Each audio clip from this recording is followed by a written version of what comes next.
Welcome to another episode of Bent Not Broken. Heartbreak and trauma may feel like the end of your story, but here it's the beginning of a bold new chapter. I'm your host, Coach Deborah Griffiths, and this is the space where women rise, rebuild, and rediscover their purpose. Remember this truth: you are bent, not broken.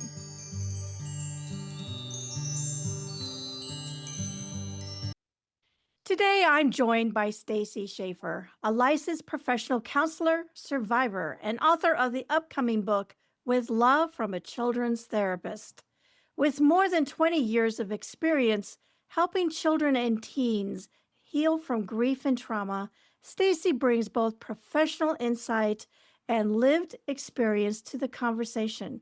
Her work reminds us that our past doesn't define us. It can inspire us to heal, grow, and rewrite the story.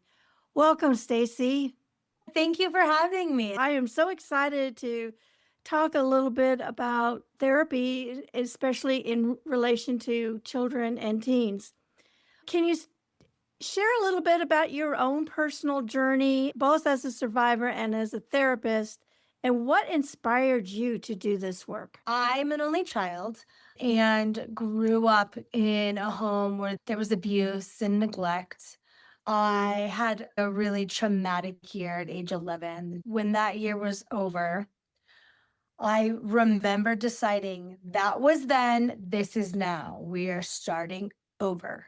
And so I can remember where I was saying, like, we're just going to package that away, literally compartmentalizing. In my head, I thought, you can just start over. You don't need those roots. So I built a life on perfectionism, like grades, being shiny, being good friends, a consummate Enneagram 2 for those Enneagram enthusiasts out there.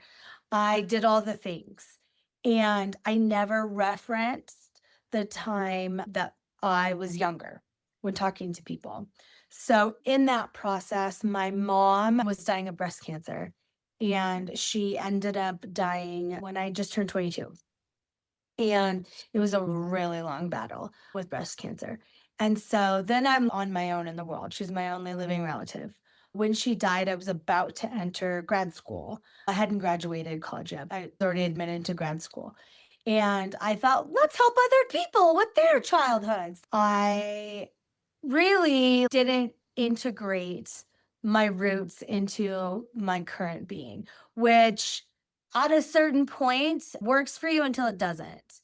All of those things that you bury, like they come out sideways in your relationships and your performance behavior. It wasn't until about a decade ago that I started talking about the before and doing my own healing work.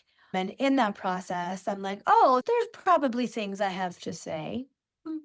And so I wrote my book that came out in April about the lessons I learned from the resilience I gained from childhood, also from being on the other side of the couch from kids for the past 20 years.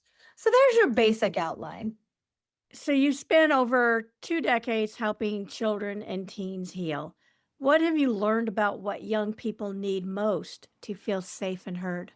I think that it is so important to see the kid in front of you because so often kids hear and they tell me that the feedback they get from adults is, I get you because I was a kid too.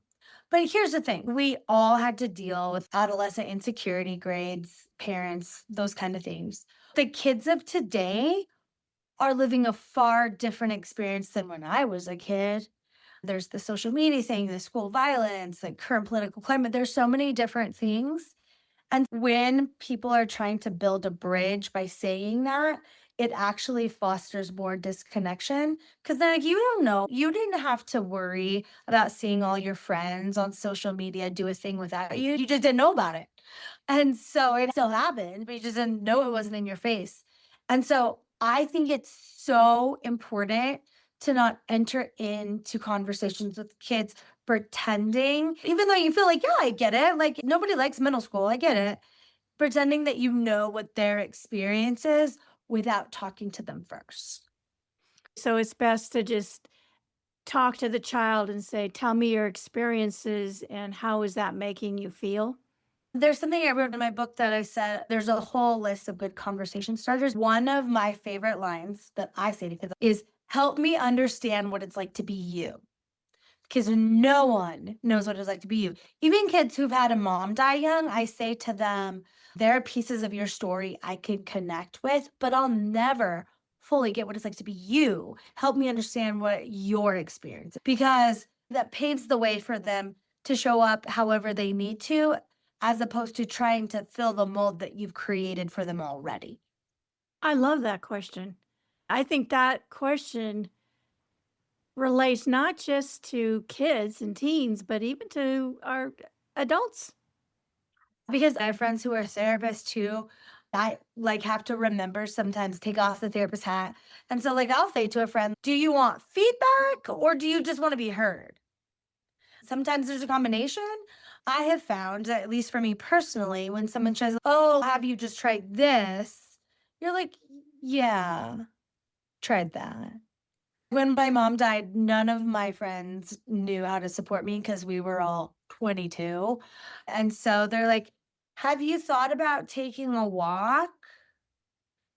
Yes. Your book asks, "What if the childhood you never talked about shaped everything you are today?" What does that mean for people who may not realize how their past still affects them? I like that. My publishers added that on the back, and I was like, "Oh, yeah, I guess that is the theme of the book." I'm a big proponent of people in the helping professions doing their own work, whatever that looks like. It's really important to me to keep up my therapeutic time that's reserved for me. I have found that unpacking the way I think and feel and respond to things has so many connections to younger me.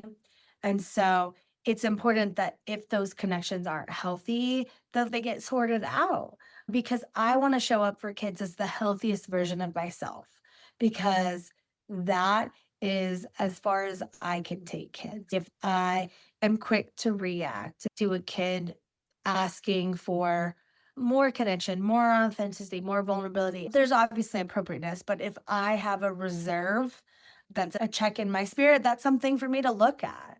How old did I feel in that conversation? Where did I go?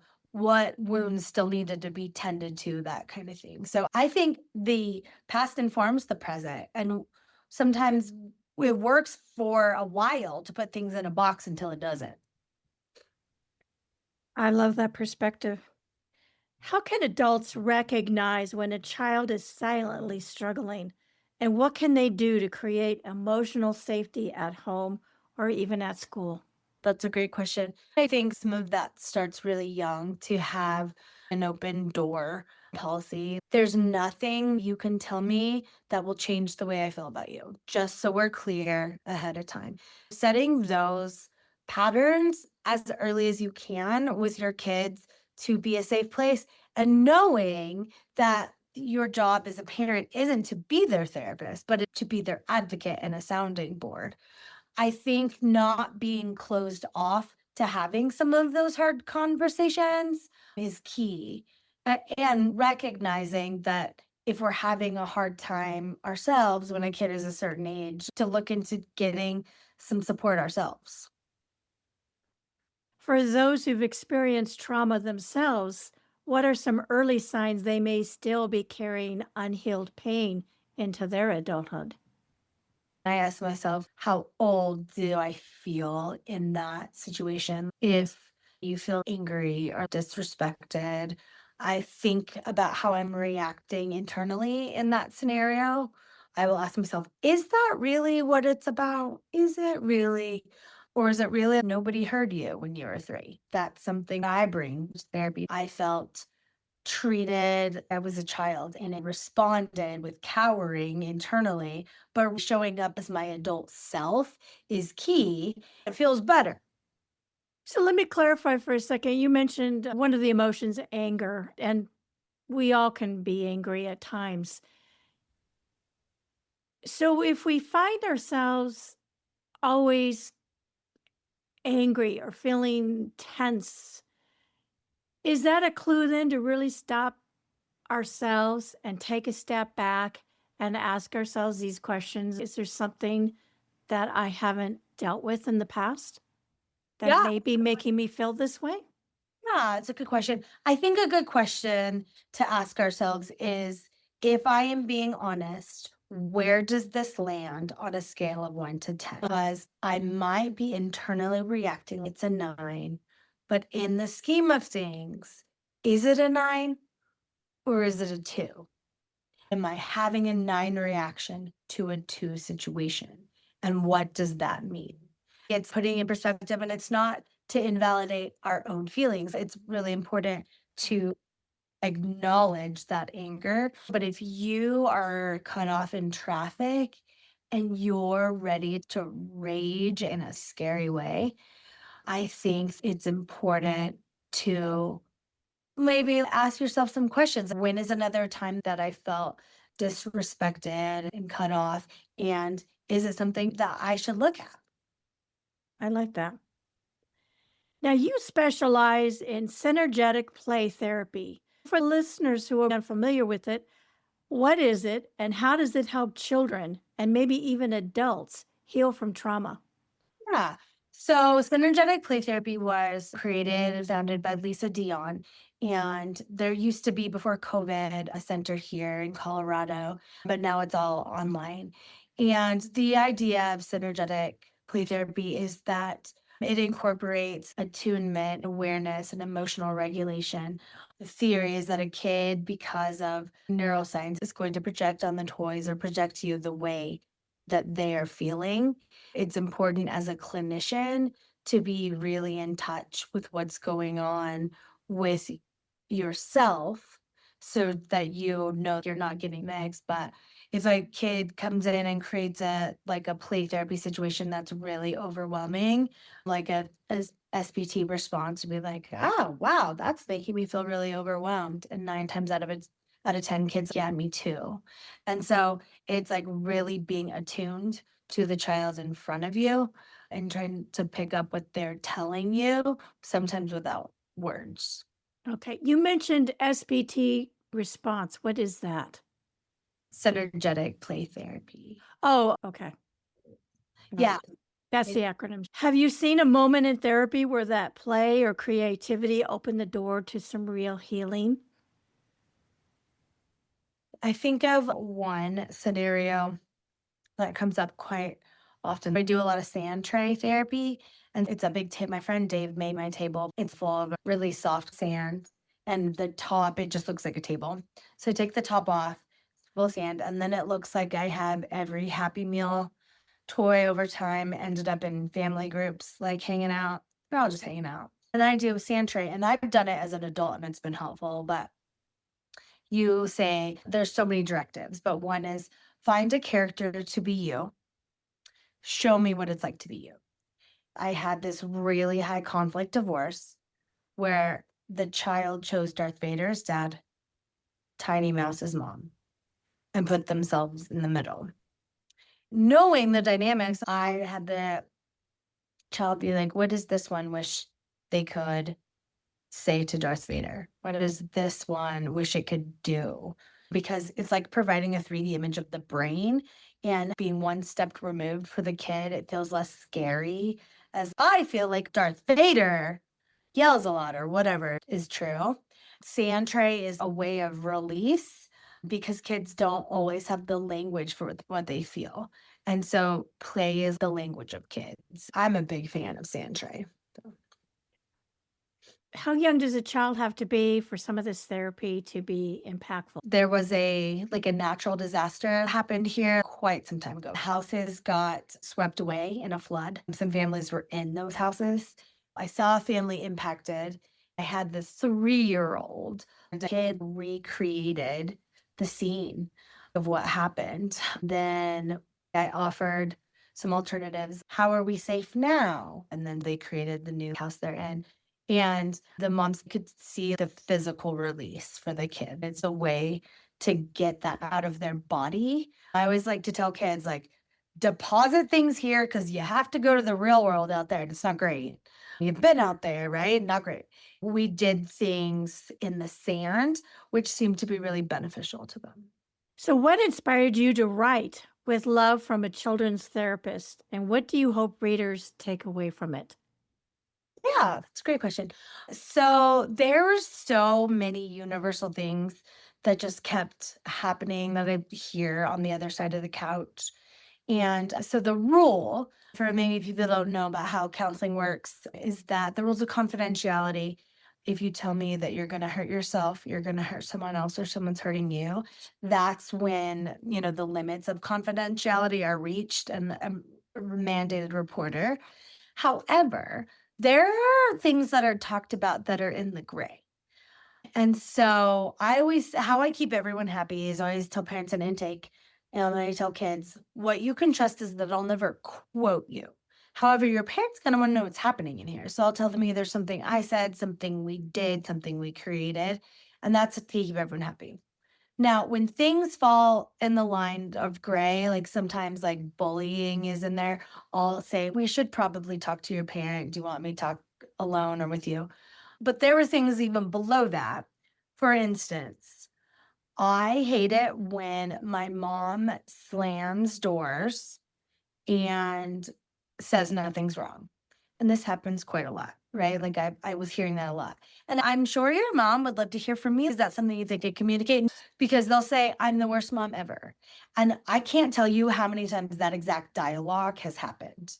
It is hard to be a parent because you're doing all the sacrificial things for your kid. And then you're like, oh, the one thing I did wrong. And so, of course, that doesn't feel good. And so there were so many things that I was seeing behind the scenes that I'm like, gosh, I wish that some people had the camera view of the things I hear all day long, every day.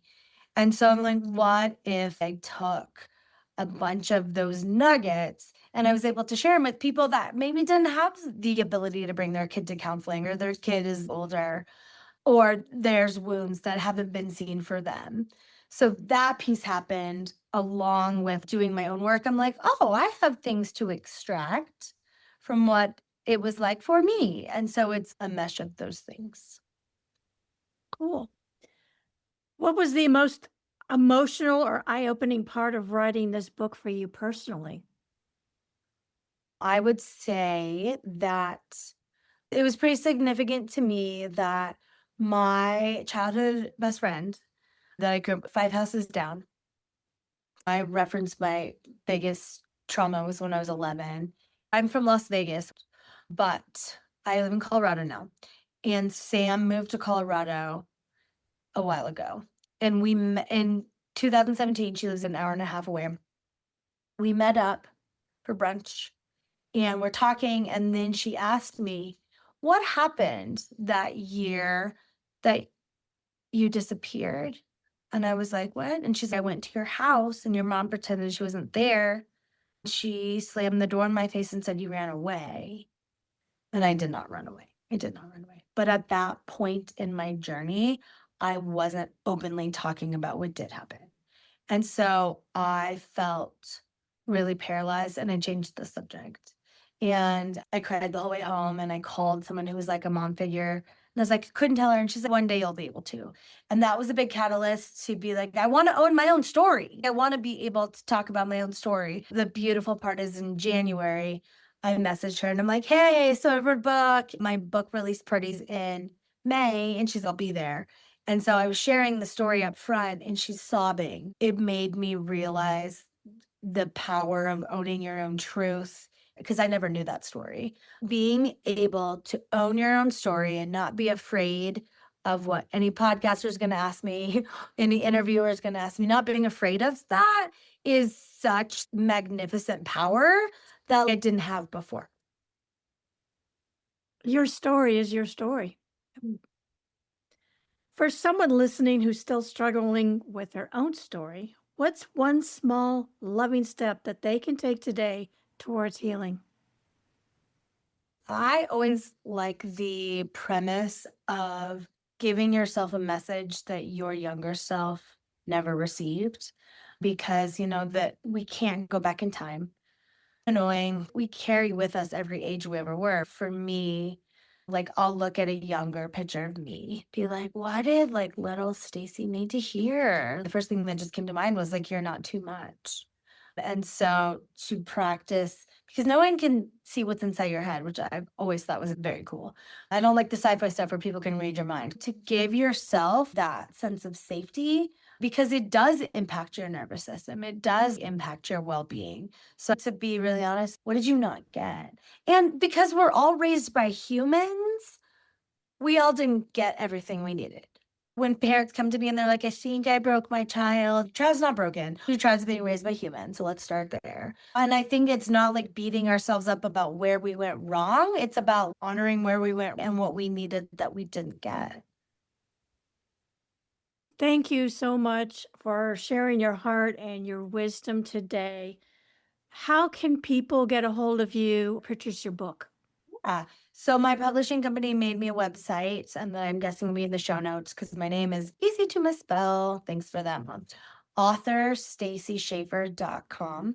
And so on that website, you can read more about the book, and then there's a link. My book's available on Amazon, Audible, Spotify, Barnes and Noble, all the other places where you can find books. So there's a link to that, and then there's also a link to contact me if you wanted to reach out for more. And I can include my social media, Hope Restored on Instagram. And yes, that will all be in the show notes. So, your perspective on healing and creating emotional safety is such an important message. And listeners, if you'd like to learn more about Stacy or her new book, be sure to connect with her online and follow her journey. And remember, healing starts with the courage to listen to your own story. Until next time, this is Coach Deborah reminding you that you may be bent, but you're never broken. Thank you for listening to today's episode of Bent, Not Broken. I hope that this episode reminded you that even through life's toughest moments, you are bent, not broken. If this message inspired you, please share, rate, review, and subscribe, as it helps us reach more women who are ready to rise and rebuild. And until next time, keep living bold and walking in your purpose.